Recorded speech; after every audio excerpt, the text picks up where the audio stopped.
biyya ollaa hundaa wal lolee jira. Somaaliyaadhaan wal lola, Eertiraadhaan wal lola, Jabuutiidhaan wal lola. Keeniyaan an keessa tureenis akkasumara jaalaltiin jirtu. Uganda, Rwanda, addunyaa mara except Emirates malee. Biyyi takka shariika Itoophiyaan jirtu irra nan. Gama dippiloomaasiinis dhidhiitaa fi walibbuu unnecessarily amma akka Somaaliyaa kan hoggaa laaltan waan nama qaaneessuuf dalagame. Fakkeenyaaf gama diinagdee fudhadhaa. Diinagdee kanaaf fise inni guddaan lola. Garuu waan lolarraa hafte akka waan biyyi sun uuftee yoo nan beekuu baadhe malee biyyi sun gaaza lafaa ba'u ka gurgurtee maallaqa bakka keessu dhabde hin qabdu.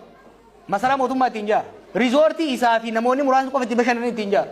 Maallaqni lolaan dhume. Lolli maal godhe? Qonni akka hin dalagamne godhe. Ganda keessan bilbila gaafadhaa. Keessattuu isin daasporaan waggaa biyya dheeytan. Finfinnumaa fi Adaamaa fi Dirree Dhawaatti qamaatanii dhuydanii jaartii fuutanii galina. Ganda keessan dhagaa galaati ilaala uummata. Namni bahee galaan jiru dalagataan jiru. Naganni jiru. Asan lafa Adaamaa jidduu isaa qulla booda himuun jiru. Investmentiin biraa haaraa dhufuu dhiisi. Biyya keessaa'u maallaqni bahee dhume sababa lolaatiin jechuudha. Wanni ammoo waachaa jirru tokko maqaa keenyaan bara kaleessa Oromoon hin bulchitu jenne hin dandeessu bikkaan dhaqetti an zamanaan keessattuu callise kana zamanaan nama nagayaa ta'e kana zamana dippiloomaasii kana nama hedduun argamu hogganoota biyya adda addaa waa'ee warra Itoophiyaa bulchaa kana hoggaa isaan haasayan osoon kophee xiyya keessatti ifdhoo iseen fedha beekta wallahi so embarrassing namni keenya ka sirna san keessa jiru jeneraalli jiru ministeerri jiru ka kanaan hin qaanu hin jiru maaliif tokko maqaanu nyaatan alagaa duraanu maqaa keenya hin jaalanne daran dhugeessaniif jechuudha. Tokko maqaa keenya qabatanii deeman. Lammaffaa waan leencoo lataa jiru jira. Waan jaarsi sun jiru ilaalchisaa jaalatanii jibbitanii dhaggeeffadha waan inni jiru. Nullee mootummaa Oromootii miti jennu nuti filanne gaa. Sirni kun qabsoo Oromootiin ol bahe. Maqaa Oromoo dhayata. Badiin isaa haga feete yoo akkanne nurra maxxanti. Jaarsi elemoo jedhamu tokko yoo jiraate ijoollee hedduu keessa gurbaa guddataa yommuu qabaate guddataa yoo hate mucaa warra elemoo santu hate barjan. Guddataa qofaa yoo ganda hundaatu waliin maqaan xuraawaa jechuudha. Tokko kana lammaffaa sirni bifa kanaan utubaaleen sirna biyya hagar mangista akkaa'u state bifa kanaan gaafa shoshorroqee bututaa'ee laaffate mootummaa qofaan ka kufu biyya wajji kufa state kollaapsiidha jechuudha. Biyyi hoggaa kufee laaftutti hin fudhatina haa toltu haa baddu biitii taqeega jaaramte booda qoybu sirreessu sirnetti tolchu hamtuu isii irraa laaffisanii mootummaan sun mootummaa nama miidhaa nama raangee suuraa laafisanii kan nama tajaajiltu godhuudha malee biitii takka adda facaanan callee dukkana keessa facaatee beeku. Somaaliyaa laala, Yemen laala, Liibiyaa laala. Biitii diigamuun is very dangerous.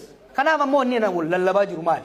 Sirna garagalchuu maal osoo taate har'aa miti gaafa tiyoorii qofa qorannessanii waggaa fudhu fitteemi guyyaa 40 nutti fittu hin jirtu ree waan bututee xiqquma itti buunaan bara mana utubaan isaa laaffate xiqquma tiraaktarii buunaan kuutee beeku kakkaa'u muka jirmisaa shame rirmi fitte gaafa tokko qilleensi xiqqaa tokko lameen lafaan dhaya amma sodaan an qabu maali sirna kana daddablee karaa tokkotti itti baasuu baannaan maqaa keenyaas gaafa Oromooti biitii jiide gaafa isaanii jiide waan jaamurra dhufnaa jechuudha san qofa osoo hin ta'in biitii adda facaateeti nuus walii keenyaas ollaa wajjinis rakkoo keessa seenna ka jehuun warra mootummaatiin chaalenji godhuu barbaada warra sirna san keessa jiru nama mootummaa san keessa jiru parsantii 5 hin gahu ka gurbaa deeggaru kurnanumaaf 5 saniif chaalenji godhuu barbaada qaanyii kana keessa akkamitti dhufne laaftuu sitti fakkaatiin hoggaanan akkana dubbadhee qaanyii adimit godhu garuu amanu malee keessa ba'uu hin dandeenye nama jaartee moo kophaa fiida an kophaa mul'adha takka kophaa fiigee hin beeku nama waggaa ol baafte akka heetaati shimbiraan nyaata har'a dhiisi kaleessa gaafa silaa kophaa fiigee sansanuu kophaan fiine akkan kophaan fiine gaafa kaane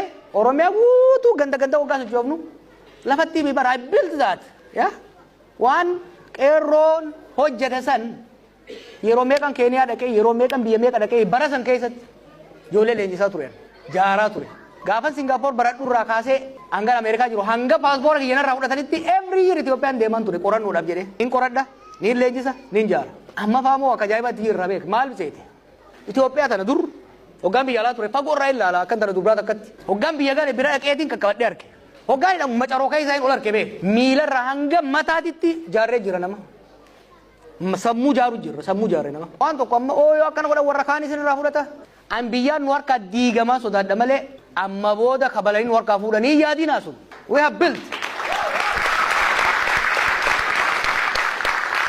an kanii yaadda'u fardaan nu jala du'aadha malee fardarraa nu kaasanii jallaa buufnee tolaa qajeelaa irra keenyaadha malee argumentiin jiru sanii yaadina kan hoggaan jiru yeroo hunda Oromootu prime minister ta'ee itti fufuu jechuu miti no we don't need to sirna dimokiraasii keessatti ummanni lakkoo isaa wayyaba Number 1 yoo kana butaate number 1 sun gara tokko deemuu hin danda'u. Keeniyaa akka ilaaltan amma abbaan fedhaa dhufu warri saba guddaa aangoo pirezidaantummaa godhaman taates wanni isaan jiran hojiitti gama jechuudha. Sirna dimookiraasii keessatti sirni dimookiraasii mirga warra wayyabaa bulchaa mirga sabxinnaatu kabajama. San qofaa miti.